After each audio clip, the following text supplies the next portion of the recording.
존경하는 220만 도민 여러분, 안녕하십니까?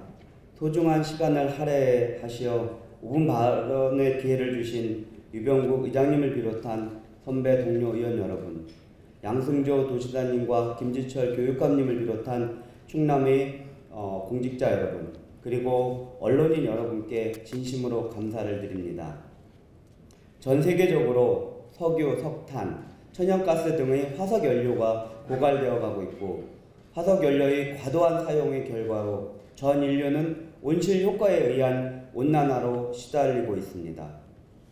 또한 그동안 가장 저렴한 에너지원이었던 원자력 발전이 러시아 체르노빌과 일본 후쿠시마의 원전 사태로 인해 탈원전의 분위기가 확산되어 가고 있는 난세를 맞이하여 귀중한 생명과 재산을 보호하기 위하여 오래전부터 선진국들은 화석 연료를 대신할 수 있는 신재생에너지에 눈을 돌리기 시작했습니다.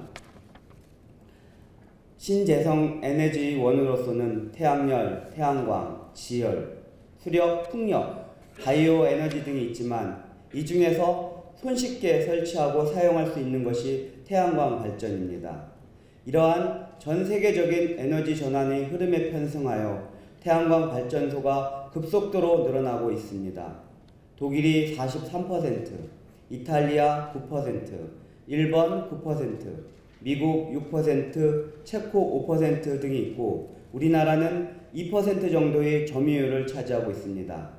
그러나 우리나라의 태양광 사업에 대한 역사가 그리 길지 않아 사후 처리를 비롯한 제도적 장치가 미흡한 것이 사실입니다. 더 큰 문제는 태양광 보급 확산에 따라 앞으로 발생할 막대한 폐패널의 처리입니다. 우리나라의 경우 2000년대 초반부터 태양광 패널이 보급되었고 태양광 패널의 수명이 26년인 것을 감안하면 앞으로 5, 6년 뒤에는 수명을 다한 폐패널이 급증할 것입니다. 관리체계의 미흡으로 현재 태양광 폐패널이 그대로 방치되거나 땅속에 매장되어 있고 어떻게 관리되고 있는지 현황조차 파악되지 않는다고 합니다. 관련 자료에 의하면 태양광 패널의 약 90% 이상은 유리, 폴리머, 알루미늄 등 독성이 없는 폐기물로 분류되고 독성 물질은 미비한 수준이라고 합니다. 그러나 이러한 폐패널이 버려지거나 매립될 경우 미비한 수준이라고는 하지만 독성 물질에 의한 토양 오염을 우려하지 않을 수 없는 현실입니다. 따라서 독일과 같은 선진국들은 이미 오래전부터 폐패널의 처리를 위한 시설을 갖추고 있으며 회수에서부터 처리까지 철저히 관리를 하고 있습니다. 이미 독일에는 91개소, 프랑스 40개소, 이태리 66개소 등 곳곳에 처리시설을 완비한 상태이지만 우리나라에는 아직 한 군데도 없습니다. 그나마 다행인 것은 정부가 2021년까지 충북 진천에 태양광 재활용 센터 건립을 추진하고 있다는 것입니다.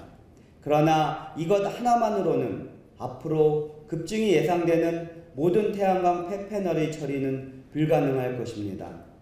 따라서 우리 충남도에서도 하루속히 태양광 패널의 사용 현황과 사후 처리에 관한 정책 수립에 만전을 기해야 할 것이며 폐패널을 회수 및 처리할 수 있는 시설을 갖추어야 할 것입니다.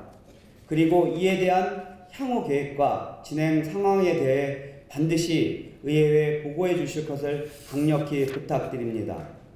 사후 약방식으로 문제가 발생하면 수술하려고 할 것이 아니라 문제점을 일식하고 미리미리 준비하는 적극적이고 능동적인 자세가 필요합니다. 날로 심각해지고 있는 환경 문제로부터 도민의 소중한 생명을 보호하기 위한 각별한 의지가 필요하다고 생각합니다. 그런 의지를 반드시 보여주시기를 부탁드리겠습니다. 경청해 주셔서 감사합니다.